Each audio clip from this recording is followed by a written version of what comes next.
Basic requirements for English learning. English सीखने के लिए आपके पास क्या क्या होना चाहिए? In my opinion, first one is why, and I think this one is the most important tool, because जब तक आपके पास स्ट्रॉन्ग वाई नहीं है, आप बहुत दिनों तक कंसिस्टेंट नहीं रह पाओगे।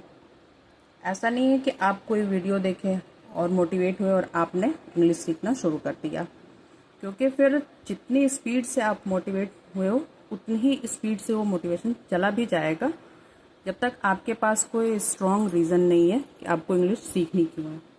अब हो सकता है किसी के कुछ एग्ज़ाम्स क्लियर करने हो, किसी को हो सकता है अपने बच्चों को पढ़ाना हो, बहुत सारे रीज़न हो सकते हैं, सबके अपने अपने।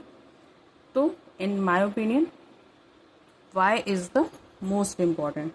So first of all you should decide your goal, and then अगर आपका टारगेट क्लियर है तो आप कुछ भी कर लोगे, that's it. Second one is books. अब ऐसा नहीं है कि आप कोई वीडियो, मेरी वीडियो या कोई भी वीडियो देख के आप इंग्लिश सीख लोगे।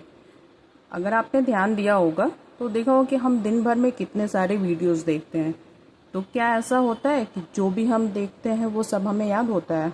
बिल्कुल भी नहीं ऐसा होता है। उसके लिए आपको, अगर आप सच में सीखना चाहते हैं तो आपको बुक्स रखनी ही होंगी, क्योंकि सिर्फ आप वीडियोस देख के नहीं सीख सकते, या फिर अगर आप मेहनत कर रहे हैं तो वीडियोस देख के नोट्स बनाना ज़रूरी है। तो सबसे पहले आपको एक ग्रामर बुक रखनी होगी, कोई से भी आप ले सकते हैं आप अपने अकॉर्डिंग। और सेकंड वन, आपको एक डिक्शनरी तो चाहिए ही, क्योंकि ऐसा है कि इस टाइम पे अगर हम कुछ भी सर्च करेंगे इंटरनेट पे तो हमें मिल ही जाएगा, लेकिन ये ज़रूरी नहीं है कि वो आपको याद ही रहेगा। बट अगर आप एक वर्ड को डिक्शनरी में ढूंढते हैं तो उससे रिलेटेड उसके आगे पीछे आपके कई वर्ड्स आपके दिमाग में रह जाएंगे, तो इसलिए डिक्शनरी आपको रखना चाहिए। एंड थर्ड वन, आपको कोई बुक रखनी चाहिए स्टोरी की। स्टोरी हो गया या आपके इंटरेस्ट के अकॉर्डिंग कोई सी भी बुक हो इंग्लिश की।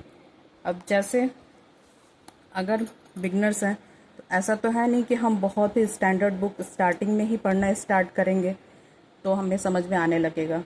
इसलिए इफ़ यू आर बिगनर तो आपको स्टार्ट करना चाहिए छोटी छोटी स्टोरी वाली बुक से, और उसमें भी आपको अपने इंटरेस्ट के अकॉर्डिंग बुक्स सेलेक्ट करना चाहिए।